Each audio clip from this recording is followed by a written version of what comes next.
Al-Quran telah menyebutkan sebagaimana tadi yang saya sampaikan, ya ayyuhalladzina amanu, wahai orang-orang yang beriman, kutiba alaikumusyamu, telah diwajibkan atas kalian berpuasa, kama kutiba alal ladzina min qablikum, sebagaimana telah diwajibkan kepada orang-orang sebelum kalian, la'allakum tattaqun, agar kalian termasuk orang-orang yang bertakwa.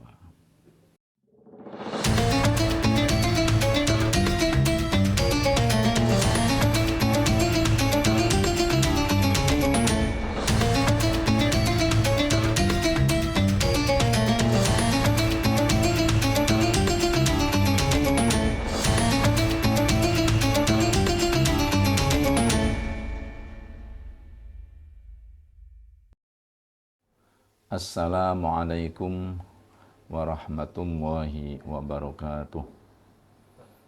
Bismillahirrahmanirrahim. Alhamdulillahilladzi ja'ala syahra ramadhana khairas syuhur lil mu'minin wa ja'ala syahran unzila fihil qur'anu hudaw wa rahmatan lil alamin. Wassalatu wassalamu ala sayyidil mursalin wa ala alihi wa sahbihi ajma'in. Qala Allah ta'ala fi kitabihil karim, a'udzu billahi minasy syaithanir rajim. Ya ayyuhalladzina amanu kutiba alaikumus syiyamu kama kutiba alal ladzina min qablikum la'allakum tattaqun. Pemirsa Tambak Beras TV yang dirahmati oleh Allah, mari kita semua bersyukur kepada Allah Subhanahu wa ta'ala, di mana kita oleh Allah ditakdirkan bisa menjalankan ibadah puasa Ramadan, yang pada hari ini kita masuk hari ke-4 dari bulan Ramadan. Semoga apa yang kita laksanakan oleh Allah dijadikan sebagai amalan sholihan maqbula. Allahumma amin. Pemirsa Tambak Beras TV yang dirahmati oleh Allah, Al-Quran telah menyebutkan sebagaimana tadi yang saya sampaikan, ya ayyuhalladzina amanu, wahai orang-orang yang beriman, kutiba alaikumusyamu, telah diwajibkan atas kalian berpuasa, kama kutiba alal ladzina min qablikum, sebagaimana telah diwajibkan kepada orang-orang sebelum kalian, la'allakum tattaqun, agar kalian termasuk orang-orang yang bertakwa. Dari ayat ini kita mengetahui bahwasanya Allah telah memanggil kepada orang-orang yang beriman agar melaksanakan ibadah puasa. Dan kita sebagai orang yang beriman, alhamdulillah, pada saat ini telah menjalankan perintah Allah Subhanahu wa ta'ala. Oleh karena itu, maka sebaiknya kita melaksanakan ibadah puasa dengan betul-betul berharap mendapat ridho dari Allah Subhanahu wa ta'ala. Dengan ini maka kami ingin menyampaikan apa yang telah ditulis oleh seorang ulama besar, yaitu Abu Hamid Muhammad bin Muhammad Al-Ghazali dalam kitab Ihya-nya Ulumiddin. Beliau menyampaikan bahwasanya puasa itu adalah ada 3 tingkatan. Tingkatan yang pertama adalah shaumul awam, puasanya orang-orang yang umum. Puasanya orang-orang yang umum ini adalah mereka berpuasa sekedar tidak makan, tidak minum, tidak kumpul dengan suami istri. Mereka walaupun melaksanakan ibadah puasa, tetapi mereka tetap masih melaksanakan maksiat. Matanya masih maksiat, lisannya masih maksiat, tangannya, anggota tubuhnya masih maksiat. Hal ini adalah puasa yang digolongkan oleh Imam Ghazali sebagai puasa yang terendah. Oleh karena itu, maka orang yang berpuasa ini seperti ini adalah mereka yang oleh Rasulullah Shallallahu Alaihi Wasallam disabdakan, malam yada' qaula zur wal amala bihi falaysa lillahi hajatun fi ayyada'a ta'amahu wa syarabahu. Orang yang tidak bisa meninggalkan ucapan jelek, orang yang tidak bisa menjaga kepada lisannya dan mengamalkan hal-hal yang tidak baik, maka Allah tidak memiliki hajat, tidak memiliki kebutuhan apapun dari puasanya, walaupun dia tidak makan, tidak minum, tidak kumpul suami istri. Oleh karena itu maka Imam Ghazali mengajak kepada kita agar kita, puasa kita meningkat menjadi orang yang berpuasa sebagaimana digolongkan oleh Imam Ghazali, yaitu shaumul khawas atau shaumus sholihin, puasanya orang yang khusus atau puasanya orang-orang yang soleh. Puasanya orang-orang yang soleh itu oleh Imam Ghazali diberi batas-batas. Yang pertama adalah ghadul basar, waqafuhu anil ittisa'i fin nadhari ila kulli ma yadhummu. Yang namanya puasa orang yang soleh itu adalah nomor satu, bisa menahan kepada matanya, bisa menjadikan matanya menghindari daripada barang yang diharamkan oleh Allah Subhanahu wa ta'ala. Rasulullah Shallallahu Alaihi Wasallam bersabda, an-nadhratu sahmun masmumun min sihami iblisa la'anahullahu faman tarakaha khaufan minallahi atahullahu azza wa jalla imanan yajidu halawatahu fi qalbihi. Pandangan itu adalah panah yang terracun dari racunnya iblis. Semoga Allah melaknatnya. Oleh karenanya, maka barang siapa yang bisa meninggalkan kepada pandangan yang tidak baik, pandangan yang diharamkan oleh Allah, dengan dasar takut kepada Allah, maka Allah akan memberinya iman dengan mendapatkan manisnya iman dalam hatinya. Yang kedua, agar puasa kita menjadi puasa yang diterima oleh Allah, di samping menjaga mata dari barang-barang yang haram, adalah hifdzul lisan, menjaga lisan, menjaga ucapan, anil hadayan wal kadhibi wal ghibati wan namimati wal fuhshi wal jafai wal khusumi wal mirai. Menjaga lisan dari ucapan-ucapan yang tidak ada gunanya, menjaga lisan dari berkata bohong, menjaga lisan dari menggunjing, menjaga lisan dari berkata kotor, menjaga lisan dari berkata-kata yang tidak ada manfaatnya. Rasulullah Shallallahu Alaihi Wasallam berpesan kepada kita agar kita berhati-hati.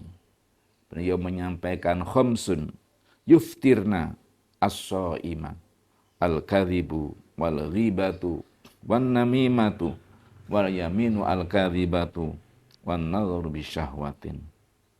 Ada 5 hal yang membatalkan pahalanya puasa. Khamsun yuftirna as-shaima, ada 5 hal yang menghilangkan pahalanya orang yang berpuasa. Artinya orang itu berpuasa tapi tidak mendapatkan pahala sedikit pun. Yaitu 1, al-kadzibu, berkata bohong. Yang kedua, al-ghibatu, menggunjing. Nomor 3, an-namimatu, adu domba atau provokasi. Yang keempat, al-yaminu al-kadzibatu, sumpah palsu. Dan yang kelima, an-nadharu bisyahwatin, memandang yang menimbulkan kepada syahwat. Inilah yang kedua yang harus kita jaga. Yang pertama, menjaga pandangan dari haram. Yang kedua, menjaga agar lisan tidak berkata-kata yang tidak baik. Yang ketiga, kafus sam'i anil isgha'i ila kulli makruhin. Yang ketiga adalah menjaga pendengaran dari hal-hal yang dilarang oleh Allah. Li'anna kullama haramallah haramal isgha'a ilaihi. Li'anna kullama haramallahu qawlahu haramal isgha'a ilaihi.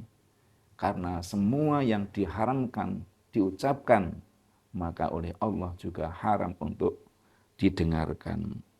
Allah Ta'ala berfirman, samma'una lil kadhibi akaluna lissuhat. Mereka orang-orang yang tidak menjaga pendengarannya akan banyak mendengar kata-kata yang bohong dan memakan kepada barang-barang yang haram. Yang keempat, yaitu kafu baqiyatil jawarhi adalah asami minal yadi warijli wa anil makari wa kaful batni anis syubuhati waqtal iftari. Fala maknan lissaumi wa huwa al-kafu anil ta'ami al-halali sumal iftaru al-harami.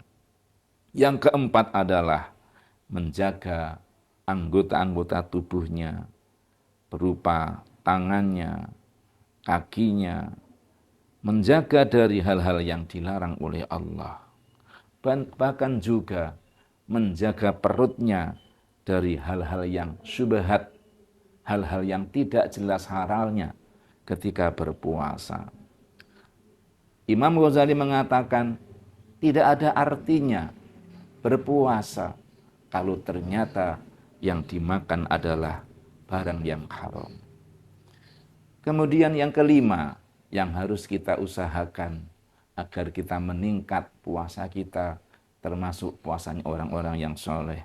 Allah yastaqsiro minat ta'ami al-halali waqtal iftari bihaitsu yamtali'u jawfuhu. Nomor 5, berusaha tidak memperbanyak ketika berbuka dari makanan-makanan yang halal.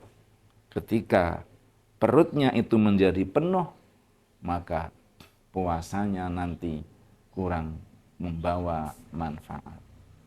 Para pemirsa Mbak Beras Televisi yang saya muliakan, usaha kita berpuasa adalah untuk menahan nafsu, agar supaya nafsu amarah kita menjadi lemah. Ketika nafsu amarah menjadi lemah, maka kita akan menjadi orang yang banyak beribadah kepada Allah Subhanahu wa ta'ala. Sementara kalau kita makan banyak yang kita makan, maka perut akan menjadi kenyang. Kalau kenyang perut kita, maka menjadi nafsu kita juga menjadi kuat. Oleh karena itu, maka berarti puasa kita kurang bermanfaat apabila kita di waktu berbuka memperbanyak makan makanan walaupun yang kita makan itu adalah makanan yang halal. Para pemirsa yang saya hormati, maka kita harus berusaha ketika kita berbuka juga kita menahan diri agar kita makan yang secukupnya, tidak berlebih-lebihan.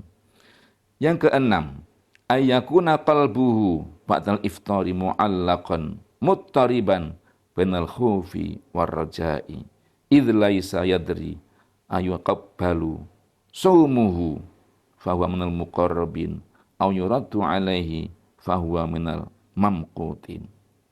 Yang keenam adalah hatinya ketika setelah berbuka terus berada di antara al-khauf war raja, takut dan harapan.